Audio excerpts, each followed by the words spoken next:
Nice out. Alright, what's up guys? Today I want to talk about my first true astral projection, which is kind of combined with the feeling of lucid dreaming. So, technically speaking, my first ever astral projection was when I first meditated, and I'll put the guided meditation down as a link in the description, and you can go check that out. It was the first thing I ever listened to. I didn't even realize what meditation was, and I ended up lifting out of my body the first, without even knowing what that was either, astral projection. And yeah, I ended up just going back in. But the real first astral projection experience that I've had is what I'm about to share with you guys. It's really cool, and you know, I never really appreciated it until now when I've started to experiment with different psychedelics. It's really allowed me to personify and put words to the feelings, because when I first had this experience, it was about 2 years ago. I was 17, I think, 17 or 16, and I just could not put words to the experiences that I was feeling. And I made this video, and some of you actually remember that. It just was kind of awkward and it wasn't explained very well. So I want to explain this in a very vivid manner if I can. You know, I'll attempt to do my best here, because it is not really of this reality. So, to start off, I was meditating. I don't remember the meditation that I was guided by, but what happened was I began feeling the similar things that everyone else talks about, right? Where you feel your body start to vibrate a little bit, and people then begin to talk about their body leaving, their soul leaving their body, or some sort of energy field or entity, whatever you are, whatever I am, leaving the body. But for me, it was a little bit different. So the reason I say it was kind of like a lucid dream was because I went unconscious when I started feeling the vibration. So what happened was, again, I lost consciousness, and then I just snapped into this very, very vivid reality. A totally different reality. It was created by some sort of entity, maybe by my mind, maybe it was a different vibration, a different source of reality. I don't really know, but I warped almost instantly when I became unconscious. So it was kind of like a dream, but it was very, very quick. And I could feel that it wasn't in the morning, you know, like after hours of sleep into REM sleep with you know, DMT flowing in your mind. It wasn't really that. That's why it's kind of tricky to tell whether it was a astral projection or a pure astral projection, or, you know, a mix between lucid dream. But what happened? Okay, here's where it starts. I warp into this reality where it kind of is like a Minecraft section. If you've ever seen the game Minecraft, it's made out of blocks. It's a world that's very simplified but has a lot of potential in creation. So I think my mind started using framework that I could understand to be able to understand these big concepts, which propelled me into the next level stuff. So what happened in this next dimension, it was like a very small hill, like a section of 10 by 10 feet. And I was with my mom playing a game with these golf balls. There's a string with 2 golf balls on the end. I'll put a picture on the screen. And there's different levels that you can score points on. So we were there, we were playing it for a brief moment. It was maybe just one throw of the golf balls. And it just clicked in my head, the meaning of life. It was very psychedelic, if you've ever experienced such things, where I don't remember what it was, and even in those moments, it was so strong, the feeling. It almost seems as though the feeling is more important than the information, which is something that I found to be real up to this date, where feeling is what is actually real, and not the information, the bits of material that we see and everything like that, but rather the feeling. So this feeling came to me while looking at the rings, or the point system on the scoring system on the golf ball game. And I began picking it apart. I began taking pieces of this block world. It wasn't really a blocky structure, it was curved, but I started picking off pieces. And I was looking at it, and I was telling my mom, like, wow, I just discovered what this is. The reality became so clear to me.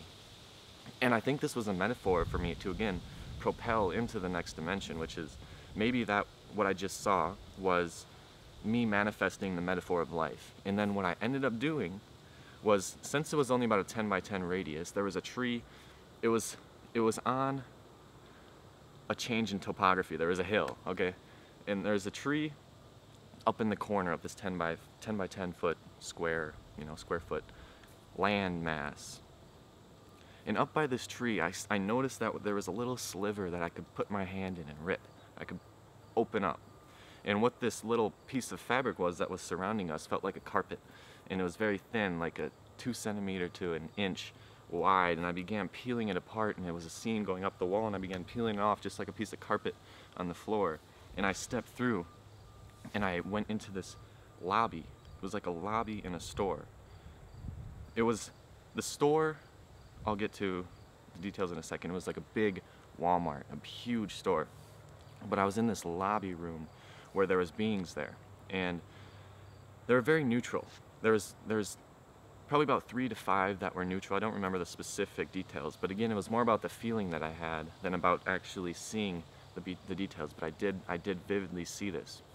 So it was a very small room, maybe like 15 feet by 30. It was kind of long in one way, and there was a door leading in the front left corner where I opened up, and I had to go over into the back right corner to get to the door to the big warehouse, which was a big, humongous creation facility where beings would go there to practice their abilities in creation, in pure telepathic, mind-controlled creation inside of the dream or inside of this astral plane, whatever you want to call it.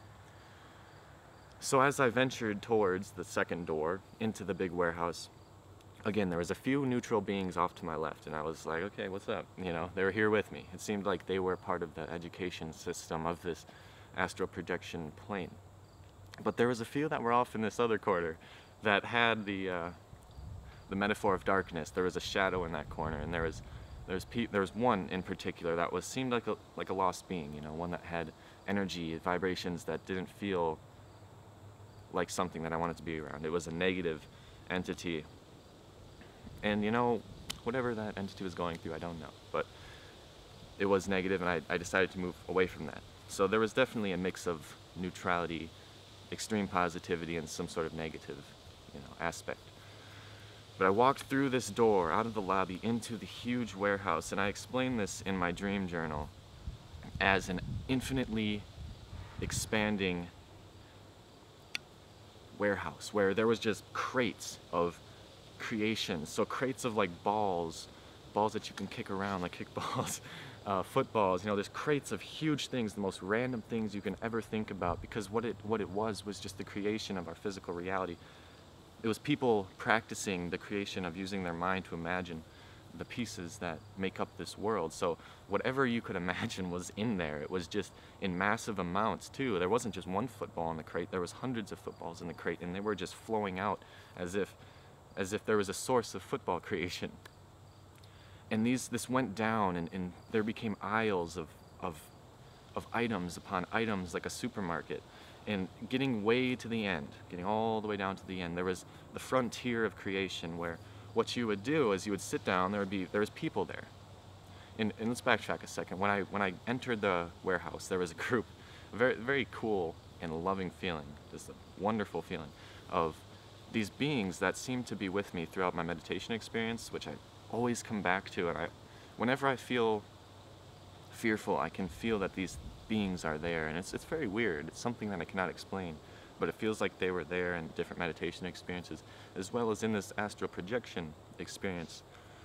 So these beings came up to me and were like, "Hey, welcome. I'm so happy that you're here." Just like how people explain a DMT trip. And I was like, "Hey, man, this is so awesome to be here, right?" This is very wonderful. I'm smiling so generously, because the true feelings that are capable within an unbiased reality, with all this confusion of this physical mess, without all that, the emotions are very strong and beautiful. So there was like a family bonding, and I'm starting to get weird, trippy feelings. I'm getting kind of emotional because it really is, the feelings just come back instantly. And so going all the way down, as far as you could go to the near infinite warehouse, you kind of just warped there because it was so big you couldn't walk down there. There just wasn't a point. And plus we had the ability to kind of super speed walk or warp down into the end of the warehouse where the frontier of creation was.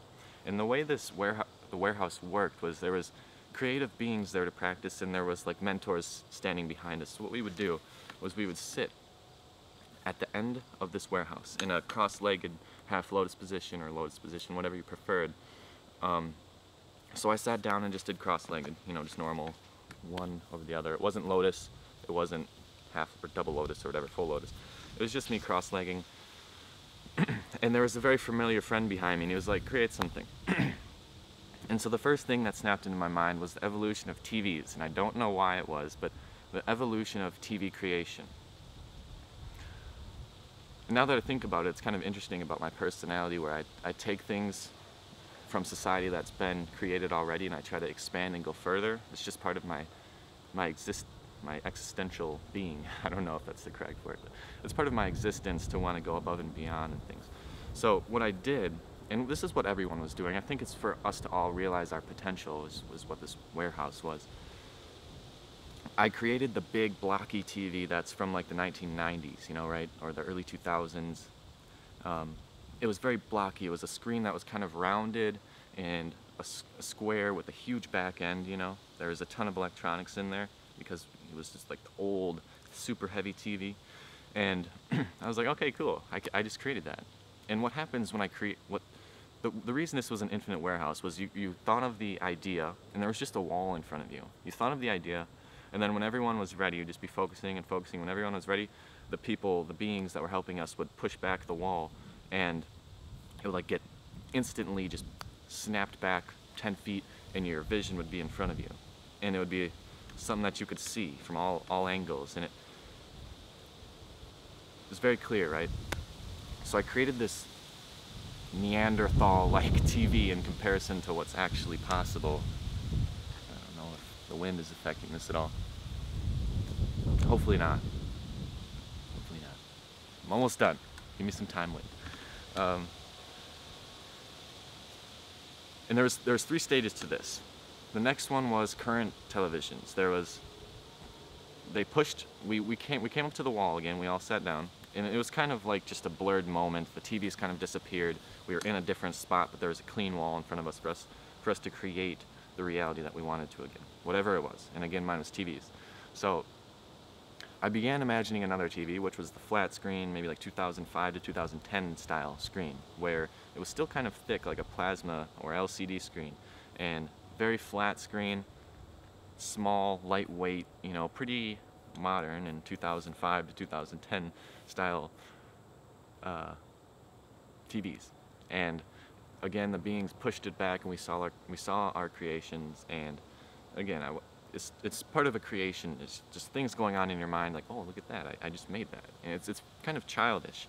Like, you come in not knowing what you can do, and you come out realizing that you can be this ultra creative being. And the third TV that I created, again, it reset, the wall was clean in front of us, and I began imagining the Sphinx next to the Egypt pyramids. You know, a futuristic type of technology that might be used in ancient civilizations. I don't know why I thought of a Sphinx, but what happened was there's these four